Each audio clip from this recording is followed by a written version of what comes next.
शोरगुल मचा हुआ था। रात ही उन्हें पता चला था कि हिंदुओं और सिखों ने इनकी बस्ती पे हमले का प्रोग्राम बनाया हुआ है। अक्सर लोग कूच कर चुके थे, लेकिन कुछ फिर भी उम्मीद के सहारे टिके हुए थे कि क्या पता इतला झूठी हो। ये ऐसे लोग थे जिनके लिए अपने घरों को छोड़ना बहुत दुश्वार था।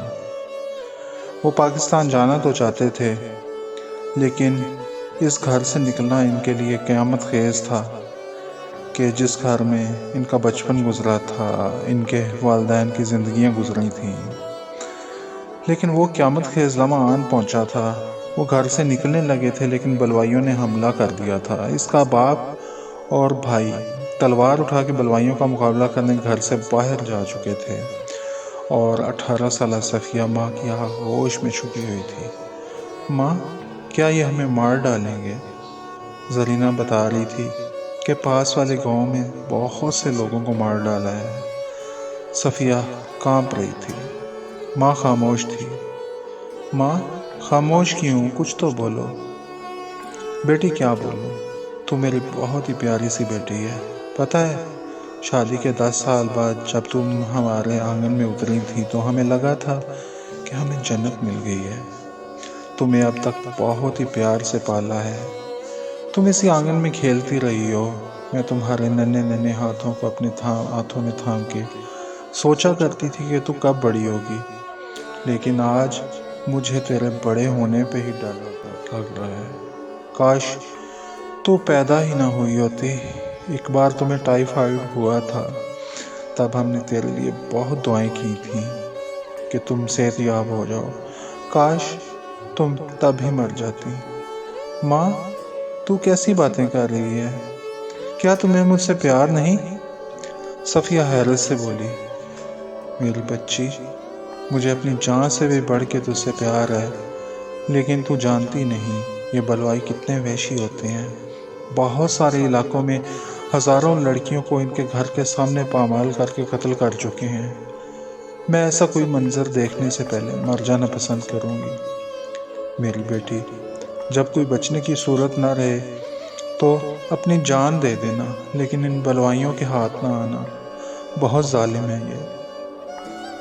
माँ, वो माँ से लिपट गई। दोनों के वजूद कांप रहे थे। वो जानती थी कि माँ रो रही है, लेकिन इसके पास तसल्ली देने के लिए अल्फाज भी नहीं थे।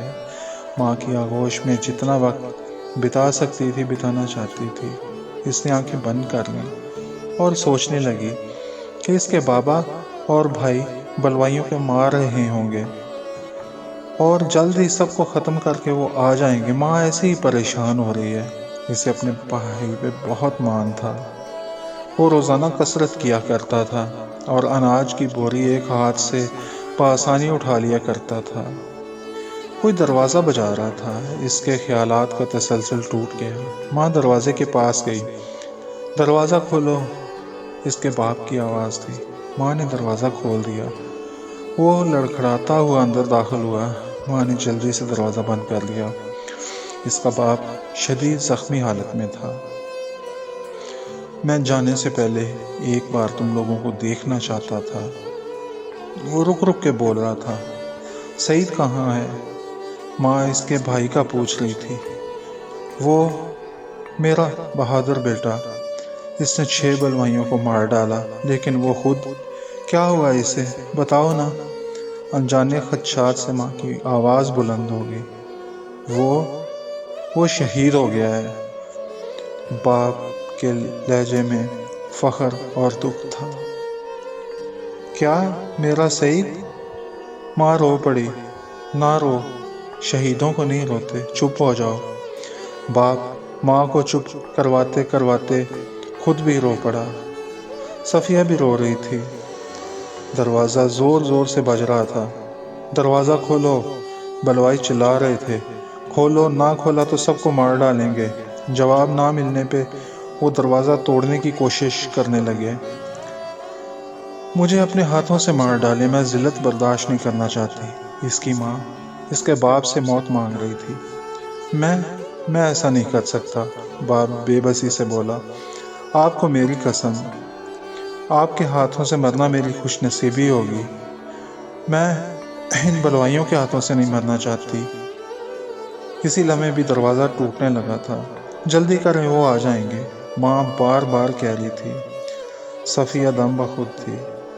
اس کی ماں نے باپ سے جواب نہ ملنے پہ تلوار اس کے باپ کے ہاتھ سے چھینی اور اپنے پیٹ میں اتار لی۔ وہ حیرت سے دیکھتی ہی رہ گئی۔ بلوائی دروازہ توڑ کے اندر داخل ہو گئے۔ باپ نے وہی تلوار نکالی اور آنے والے بلوائی کے پیٹ میں گھونپ دی۔ اس کے پیچھے آنے والے بلوائیوں نے ایک وقت کئی برچھیوں سے حملہ کر دیا۔ اس کے باپ کے سینے سے خون کے فوارے پھوٹ پڑے اور وہ بے دم ہو کے نیچے گر پڑا۔ ماں بے حس و حرکت ہو چکی تھی اور باپ آخری سانسیں لے رہا تھا۔ اسے ڈر محسوس ہو رہا تھا۔ اوٹ میں کھڑی تھی، اس لیے ان کی نظروں سے اوجھل تھی۔ اندر دیکھو، کوئی عورت یا لڑکی تو ہوگی، ایک بلوائی خباثت سے بولا۔ جان دے دینا، ماں کی سرگوشی ہوا میں گونجی۔ اس کا ڈر مٹ گیا۔ وہ اوٹ سے نکلی اور اس سے پہلے بلوائی کچھ سمجھتے وہ تیز رفتاری سے بھاگتی ہوئی صحن کے درمیان موجود کنویں میں کود گئی۔ ڈوبتے ہوئے آخری خیال یہی تھا کہ وہ اپنے ماں باپ اور بھائی کے پاس جا رہی ہے۔ اسے خوشی تھی کہ وہ بلوائیوں سے بچ گئی۔